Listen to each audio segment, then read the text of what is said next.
మొట్టమొదట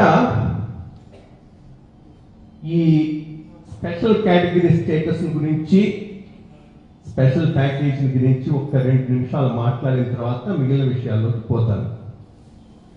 ఒకటి, అందరూ అంగీకరించేది స్పెషల్ కేటగిరీ స్టేటస్ అయితే యాక్ట్లో లేదు. అది అందరం ఒప్పుకుంటాం. ఈవెన్ మేధావులు కూడా ఒప్పుకుంటున్నారు. అది యాక్ట్లో ఉంది కాబట్టి ఇవాళ అడగట్లేదు. వాళ్ళు కోట్ చేస్తుందల్లా పార్లమెంట్లో ప్రైమ్ మినిస్టర్ గారి స్టేట్మెంట్ ఒక 2 పారాగ్రాఫ్లు, ఒక 2 నిమిషాలు ఇంగ్లీష్లో చదివి తెలుగులో కాస్త మాట్లాడుకొని ఆ పైన ముందుకు పోదాం. First, for the purpose of central assistance, special category status will be extended to the successor state of Andhra Pradesh comprising 13 districts. Central assistance, special category status. Special category status ను లిమిట్ చేశారు. ఈ point ఎవరు ప్రజల్లోకి తీసుకుపోవట్లేదు. Central assistance కోసంగా special category status, అదొక్కటి కాస్త గుర్తుపెట్టుకొని దీనికి మళ్ళీ వచ్చి కొంత ఎక్స్ప్లెయిన్ చేసుకుందాం. Then the bill already stipulates that the central government shall take appropriate fiscal measures, including offer of tax incentives to the successor states, in order to promote industrialization and economic growth in both the states. These incentives will be along the lines extended to some other states. So industrial incentives special category status lo bhagam kaadu. Special category status అన్నప్పుడు central assistance వరకే మాట్లాడారు. Industrial incentives వచ్చేటప్పటికి as provided in the act for both the states. So industrial incentives ఏవొచ్చినా ఆంధ్రాకి ఇస్తే తెలంగాణకు కూడా ఇవ్వాల్సిందే. సో స్పెషల్ కేటగిరీ స్టేటస్ ఉంటే ఆటోమేటిక్ గా ఇండస్ట్రియల్ ఇన్సెంటివ్స్ పరిశ్రమలకు వస్తాయి, అవి మనకే వస్తాయి అనుకోవటం పెద్ద తప్పు. ఈ 2 ప్రధానమైనటువంటి అంశాలు. ఇక ఇక్కడి నుంచి మనం ముందుకు తీసుకొని పోతే అసిస్టెన్స్ వరకే అన్నారు కాబట్టి అసిస్టెన్స్ విషయమే మాట్లాడతాం. అసిస్టెన్స్ ఏ రకంగా ఉంటుంది? అసిస్టెంట్ సెంట్రల్ సెక్టార్ స్కీమ్స్ లో ఉంటుంది, ఎక్స్టర్నల్ ఎయిడెడ్ ప్రాజెక్ట్స్ లో ఉంటుంది.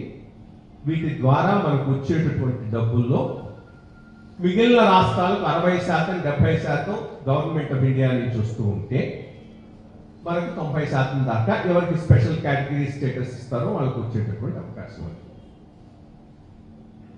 ఈ సిచ్యుయేషన్ నుంచి 14వ ఆర్థిక కమిషన్ దాని మీద మనం ఎంతైనా డిబేట్ చేయొచ్చు, వాళ్ళు చెప్పలేదు అనొచ్చు. కానీ ఒక్క పాయింట్లో దీనికి రెఫరెన్స్ మాత్రం తీసుకొని వచ్చి డెవల్యూషన్ ఆఫ్ ఫండ్స్ లో మేము స్పెషల్ కేటగిరీ స్టేటస్ రాష్ట్రాలకు, నాన్ స్పెషల్ కేటగిరీ స్టేటస్ రాష్ట్రాలకు ఎటువంటి డిస్టింక్షన్ చేయటం లేదు. రిసోర్స్ గ్యాప్ ను గుర్తుపెట్టుకొని ఆ రిసోర్స్ గ్యాప్ కు ఈ పన్నుల ద్వారా వచ్చేటటువంటి అమౌంట్ ను తీసేసి మిగిలిన అమౌంట్ ను గ్రాంట్స్ కింద ఇస్తున్నామన్నారు. ఈ రకమైనటువంటి గ్రాంట్స్ ఎవరికి వచ్చాయి? అన్ని స్పెషల్ కేటగిరీ స్టేటస్ స్టేట్స్కి వచ్చాయి. 5 సంవత్సరాలకు స్పెషల్ కేటగిరీ స్టేట్ కాకుండా ఈ గ్రాంట్స్ వచ్చినటువంటి ఒకే ఒక రాష్ట్రం ఆంధ్రప్రదేశ్. 24,000 కోట్లు. మన స్థాయి ఎంతకు పోయిందంటే, ఇదే ప్రతివాడు మాట్లాడటం మొదలైతే ఇట్లా ఉంటుంది. ముష్టి 20,000 కోట్లు, ముష్టి 10,000 కోట్లు. నాకైతే అర్థం కావట్లేదు ముష్టి ఎక్కడ అవుతుందో. 20,000 కోట్లు క్వైట్ ఏ వెరీ, అది తీసుకురావటానికి తెర వెనుక ఎంత మంత్రాంగం నడిచిందో నాకు తెలుసు. దానికి ఏ ఆఫీసర్లు బాధ్యులు, ఆయన ఈ మధ్యనే చనిపోయినారు సిఎస్ రావు గారిని, ఆయన ఇప్పుడు మనం ఫైనాన్షియల్ అడ్వైజర్ గా తెచ్చుకున్నాం. ఆయన చాలా క్రూషల్ రోల్ ప్లే చేశాడు క్రూషల్ రోల్ ప్లే చేసి ఫైనాన్స్ కమిషన్ కన్విన్స్ చేస్తూ మన రాష్ట్రానికి వస్తూ మిగిలిన రాష్ట్రాలకు కూడా ఇవ్వకుండా ఉంటే బాగుండదని ఒక్కొక్క 2 రాష్ట్రాలకు 1 సంవత్సరం 2 సంవత్సరాలకు ఇచ్చేటట్టు ఏర్పాటు చేసి మనకు 5 సంవత్సరాలకు వచ్చేటట్టుగా ఒక పెద్ద it's not easily something we got it 22,000 కోట్లు 23,000 కోట్లు చాలా ప్రయత్నం మీద వచ్చినటువంటి అమౌంట్. తెలంగాణకు సర్ప్లస్ స్టేట్ మీద డిక్లేర్ చేశారు కాబట్టి డెఫిసిట్ గ్రాంట్ ఏమీ రాలేదు. అది కూడా మనం గుర్తుపెట్టుకోవాల్సినటువంటి అవసరం. ఆ కాంటెక్స్ట్ లో 14th finance commission special category states కు నాన్ స్పెషల్ కేటగిరీ స్టేట్స్ కు మధ్య ఎటువంటి డిస్టింక్షన్ చేయటం లేదు అని వాళ్ళ రిపోర్ట్లో చెప్పింది. దానిని బేస్ గా తీసుకొని government of India special category status ను రద్దు చేసింది. That's a fact. దాన్ని ఎవడు డిస్ప్యూట్ చేయలేదు. అందుకని ఇప్పుడు వీళ్ళంతా మాకు స్పెషల్ కేటగిరీ స్టేటస్ రావాలి అంటే లేనిది రానిది రావాలి అని కోరుకోవటమే అవుతుంది. ఇక next we come to the other state. Special category status ను రద్దు చేసిన అంతకుముందు స్పెషల్ కేటగిరీ స్టేటస్ లో ఉన్న రాష్ట్రాలకు మాత్రం ఆ వెసులుబాటు అట్లాగే కంటిన్యూ చేశారు. అది ఎట్లా చేశారు? దానికి ఒక జీఓఎం మినిస్టర్స్ యొక్క కమిటీ హోదాన్ని ఏర్పాటు చేశారు. In the absence of special category status వీళ్లకు ఎట్లా డీల్ చేయాలి, వాళ్ళ రికమెండేషన్స్ మీద ఒక స్పెషల్ కన్సిడరేషన్ కింద స్పెషల్ ప్యాకేజ్ అనేది అదే ఫండింగ్ ను వాళ్ళకు కంటిన్యూ చేశారు. ఇండస్ట్రియల్ ఇన్సెంటివ్స్ సపరేట్ గా కంటిన్యూ చేశారు. దాని కింద కంటిన్యూ చేయలేదు. యాజ్ ఎ స్పెషల్ జీఓఎం ఇచ్చినటువంటి రికమెండేషన్ మీద కంటిన్యూ చేయలేదు. వాళ్లకు అటు కంటిన్యూ చేస్తూనే మనకు అదే అవకాశం ఇవ్వటం కోసంగా ఈ స్పెషల్ ప్యాకేజ్ డైలాగ్ మొదలుపెట్టారు. స్పెషల్ ప్యాకేజ్ డైలాగ్ చాలా వరకు పోయింది.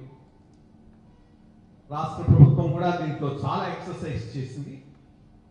ఎక్స్టర్నల్లీ ఎయిడెడ్ ప్రాజెక్ట్స్ లో మేము తీసుకోవటం మొదలు పెడితే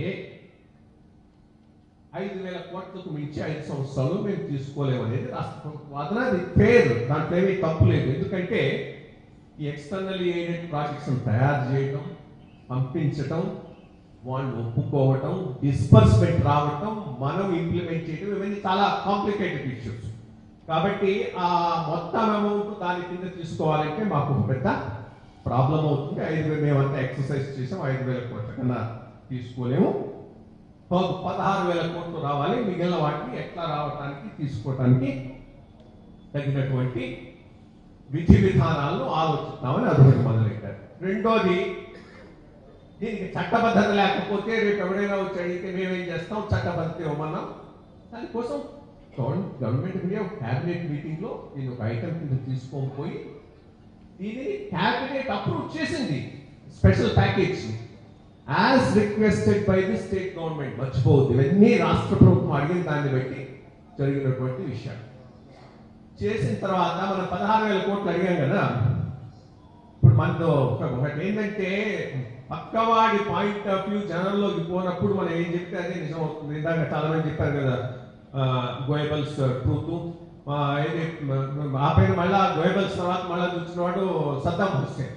వాడు బాగ్దాదు బయట అమెరికా వాడున్నా వాడు ప్రెస్ బ్రీఫింగ్ వస్తాడు, మొత్తం రాజ్యం అంతా మా చేతిలోనే ఉన్నదని. అట్లాగే నిజమే నమ్ముతూ ఉన్నవాడు చెప్తున్నాడు కదా ప్రభుత్వం తరఫున. 2 రోజులు లోపల ట్యాంక్ అవుతుంది.